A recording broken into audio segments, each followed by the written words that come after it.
गुरुर्ब्रह्मा गुरुर्विष्णू गुरुर्देवो महेश्वरा गुरुर्साक्षात् परब्रह्म तस्मै श्री गुरवे नमः.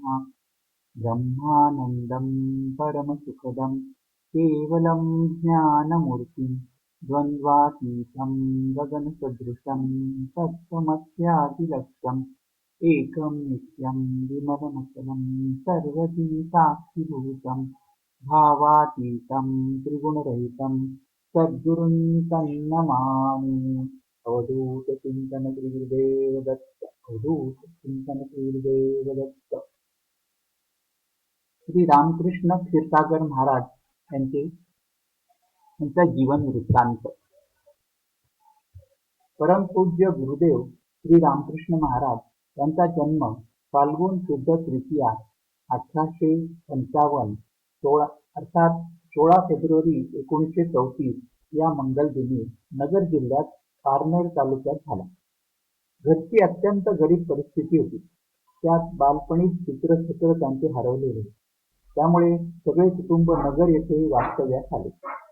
गुरुदेवांचा जन्मच हा ईश्वरी कार्यासाठी, धर्मरक्षणासाठी आणि सामान्य जनांना सर्व जीवनात आधार देण्यासाठी झालेला असल्यामुळे त्यांना प्रत्यक्ष ईश्वराचे दर्शन वयाच्या अवघ्या 7व्या वर्षी झाले. 7 वर्षाचे असताना एके दिवशी घराच्या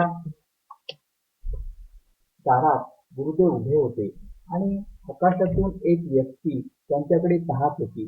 त्यांचे सहज तिकडे लक्ष गेले आणि आपल्याकडे हे कोण पाहते असा विचार करेपर्यंत ही शक्ती, हे स्वरूप गुप्त झाले आणि त्या क्षणापासून, त्या दिवसापासून गुरुदेवांना आपले जीवन कशा करता आहे याची कल्पना आली. सुमारे 600 वर्षापूर्वी श्रीशैल्य येथे गुप्त झालेल्या परमपूज्य श्री नरसिंह सरस्वती स्वामी यांनी गुरुदेवांना वयाच्या 10व्या वर्षी स्वप्न दृष्टांत देऊन श्री क्षेत्र गाणगापूर येथे बोलावून घेतले होते व त्यांना साक्षात मानव रूपात दर्शन देऊन अनुग्रहित केले आणि तू आता येथून पुढे तपश्चर्या करायची आहे असे सांगितले.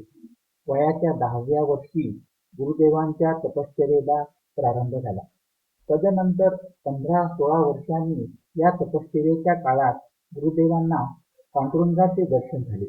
एक दिवस रात्रभर जागेत असताना पहाटे 2च्या सुमारास हवेत तरंगत असलेली अशी पंढरपूरच्या पांडुरंगाची मूर्ती त्यांना दिसली.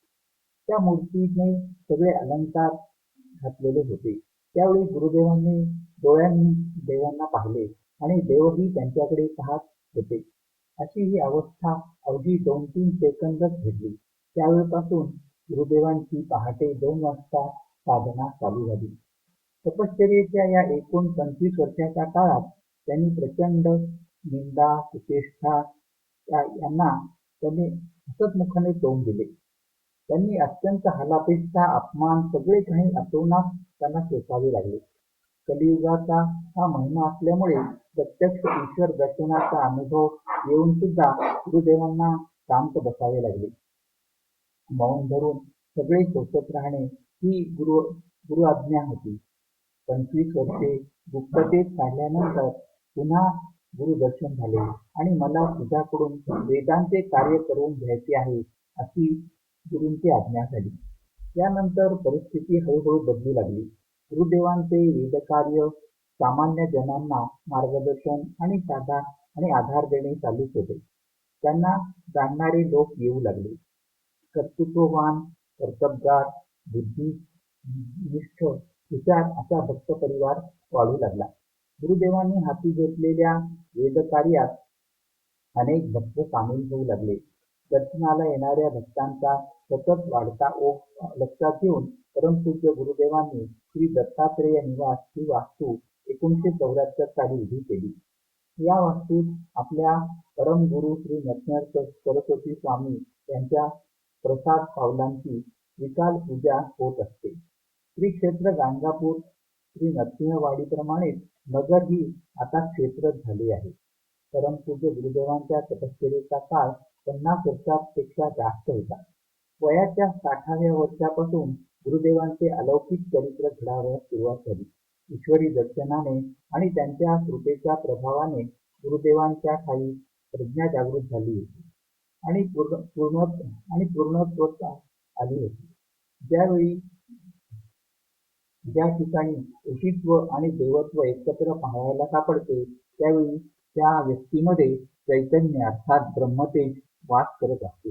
अशा चैतन्यमयी पुरुषांच्या केवळ दर्शनार्थींच्या मनात शांतता आणि स्थिरता लाभते.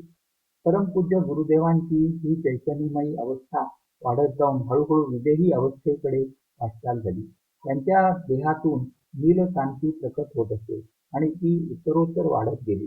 अशी अवस्था पूर्वी श्री चैतन्य महाप्रभूंना लाभली होती. शृंगेरी पीठाचे शंकराचार्य यांनी तर गुरुदेव हे दत्तावतारी आहेत आणि नगर हे आम्हाला शृंगेरीच आहे असे उद्गार काढून त्यांचा गौरव केला होता. परमपूज्य स्वामी श्री नरसिंह सरस्वती यांनी जेव्हा गुरुदेवांवर अनुग्रह केला तेव्हा त्यांच्याकडे जे कार्य आले ते म्हणजे धर्म संभाळणे, धर्म समजावून सांगणे आणि वेदांत विचारांवर आधारित धर्माची स्थापना करणे. श्री दत्तात्रेय निवास श्री दत्त देवस्थान ट्रस्ट या ट्रस्टची स्थापना परमपूज्य सद्गुरूंनी 11 मार्च 1974 रोजी केली. दर्शनाला येणाऱ्या भक्तांचा सतत वाढता ओघ लक्षात घेऊन सद्गुरूंनी नगर येथील मनमाड रस्त्यावर श्री दत्तात्रेय निवासची वास्तू 1974 साली उभी केली. हे अखंड जागृत धर्मस्थान आहे. वेदकार्य परमपूज्य श्री गुरुदेवांनी ईश्वर आज्ञेने वेदविद्येच्या संरक्षणाचे व संवर्धनाचे कार्य हाती घेतले. वेदांचा विस्तार व्हावा, वेदांची महती सामान्य जनांना कळावी, वेद सामान्य जनांपर्यंत पोहोचवावेत हे महत्त्वाचे कार्य आहे. या कार्याचे मूळ लक्षात घेतले तर ते हेच की लोकांना सुबुद्धी व्हावी, लोकांना या कार्याचे ज्ञान व्हावे आणि यांच्या संगतीत आल्यावर त्यांच्या मनाला शांती लाभावी, हाच उद्देश होता या कार्यामागे. वेदमंत्राच्या पठणाद्वारे शक्ती पुन्हा व्यक्त रूपाने दिसायला लागते. गुरुदेवांनी वेदपठणाची परंपरा सुरू करण्याचे मूळ कारण हेच आहे. त्यासाठी नाना प्रकारची पुस्तके तयार करून व विद्यार्थी वर्ग निर्माण करून वेदांचे हे कार्य करायचे आहे. वेदांचे अखंड पठण चालले तर परमेश्वर अवतार घेण्याची शक्यता आहे. वेदांमुळे मानवाच्या बुद्धीला चालना मिळते आणि तेच मानवाचे कल्याण करतात, हे गुरुदेवांचा दृढ विश्वास होता. वेदांचे उच्चार थांबले तर कठीण प्रसंग येईल, नंतर त्याला पर्याय शोधणे कठीण जाईल. या भूमीला वसुंधरेचे रूप आले पाहिजे. वेदोच्चारातूनच ज्या लहरी निर्माण होतात त्यांची शक्ती उपयोगी पडणारी आहे. भारतावर ओढवणारी अनेक संकटे नाहीशी झाली ती वेदांच्या उच्चारणामुळेच, असे श्री सद्गुरू अनेक वेळा सांगत. सद्यस्थितीत वेदांच्या उच्चारामुळे लहरींच्या प्रभावाने हजारो लोकांचे मन आणि बुद्धी यात परिवर्तन घडून ते या मार्गाकडे वळू लागले आहेत. वेदविद्येच्या अध्यापनासाठी वेदांत ही भव्य वास्तू श्री दत्तात्रेय निवासाच्या शेजारी उभारली असून आज सुमारे 100 छात्रांची गुरुकुल पद्धतीने शिक्षणाची सोय होईल अशी व्यवस्था केली आहे. या वेद पाठशाळेच्या बीजाचे वेदांत विद्यापीठाच्या प्रचंड वटवृक्षात रूपांतर होणार आहे. ट्रस्टतर्फे येथील छात्रांची जेवण खाण्याची, राहण्याची, कपड्या लत्याची, पुस्तकांची व शिक्षणाची विनामूल्य सोय उपलब्ध केली जात आहे. वेदविद्येची अत्यंत प्रतिकूल परिस्थितीमध्ये जतन करणाऱ्या घनपाठी ब्राह्मणांचा ट्रस्टतर्फे इसवी सन 1981 पासून दत्त जयंतीला महावस्त्र व दक्षिणा देऊन सत्कार करण्यात येतो. ट्रस्टतर्फे अनेक दुर्मिळ धार्मिक ग्रंथ उपलब्ध करण्यात येतात आणि दुर्मिळ धार्मिक हस्तलिखिते व ग्रंथ यांचे मुद्रण पुनर्मुद्रण करण्याचे कार्य सुद्धा ट्रस्टने हाती घेतले आहे. वैदिक ग्रंथालय, वैदिक वस्तू संग्रहालय, भक्त निवास व वैदिक संशोधन केंद्र यांचे निर्माण कार्य सुद्धा सुरू झाले आहे. धर्मकार्य ही समाजकार्यच होय, गुरुदेव भक्तांना म्हणत, तुम्ही येथे दर्शनाला येता, तुमची मानसिक दुःखे बरीच कमी होतात. हे सुद्धा समाजकार्यच आहे. मनुष्याने मनुष्याचे मन, अंतःकरण सद्धर्मनिष्ठ होणे, त्याचा सतत प्रयत्न करणे, स्वतःच्या उदाहरणाने ते इतरांच्या अनुभवाला आणून देणे, हे खरे समाजकार्य आहे, असे गुरुदेवांचे मत असेल. गुरुदेव धर्मकार्याबरोबरच अनाथांना आधार देत आले आहेत. त्यांनी जनकल्याणकारी सेवा व्हावी अशा शैक्षणिक, वैद्यकीय व सामाजिक संस्थांना, तसेच दुष्काळ पीडित, भूकंपग्रस्त, दंगलग्रस्त यांना आर्थिक व वैद्यकीय मदत ही अनेक वेळा केली आहे व आजही केली जात आहे. भक्तांच्या कल्याणासाठी ईश्वर सेवेत अखंड रममाण असलेल्या गुरुमूर्तींचे जीवन दिव्य, उदात्त व त्यागमय होते. आपल्या भक्तांच्या शंकांचे निरसन करताना त्यांच्या उत्स्फूर्त उपदेशामृताच्या वाग्गंगेमध्ये सहजपणे आपण वाहू लागतो. यामध्ये अवताररूपी गुरूंनी आपले सामर्थ्य ओतलेले आहे आणि हे सर्व ज्ञान भगवत प्रेरणेने भक्तांच्या उंजळीत त्यांनी टाकले आहे. ईश्वरी भक्तीने भरलेल्या हृदयातून हे बोल येत असतात, त्यामुळे यांचा परिणाम अधिक जाणवतो. गुरुदेवांची शिकवणूक म्हणजे सहज बोलता करती उपदेश अशी होती. गुरुदेव बोलत ते साधे मोकळे, त्यात भारंभार ग्रांथिक संदर्भ नसत, तर्क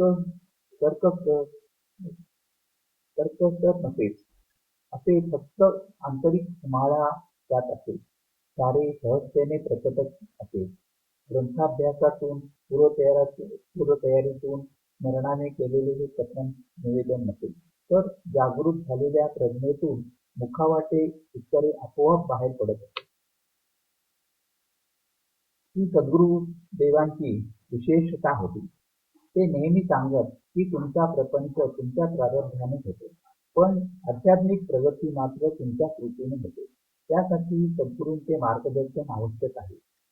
त्यांचे सांगणे असे की मी तुमचा अध्यात्मगुरू आहे. कल्पवृक्षाच्या झाडाखाली बसून कुरमुरे मागू नका, तर पूर्वसुकृताने मिळालेल्या संधीचा फायदा करून घ्या व आत्ममती साधा. या दिव्य वाणीतून निघालेल्या ज्ञानपुष्पांचा गुच्छ भाविकांना, जिज्ञासूंना उपलब्ध व्हावा, हा सुद्धा ईश्वरी संकेतच आहे. यातील बोल अधिकारी मूर्तींचे आहेत. वरून जेवढे सरळ सोपे वाटतात, त्यापेक्षा त्यात खोल गुढार्थ आहे. तो सतत वाचनाने, मननाने आणि चिंतनाने आपल्या उलगडत जाईल. परमपूज्य सद्गुरू श्रावणवद्य चतुर्दशी दिनांक 8 सप्टेंबर 1999 बुधवारी आपल्या मानव देहाचा त्याग करून ब्रह्मरूप झाले. गुरुदेवांच्या देहावसानाची वार्ता ऐकताच हजारोंच्या संख्येने भक्त नगरला जमा झाले. त्यांच्या नेत्रातील आसवे थांबत नव्हती.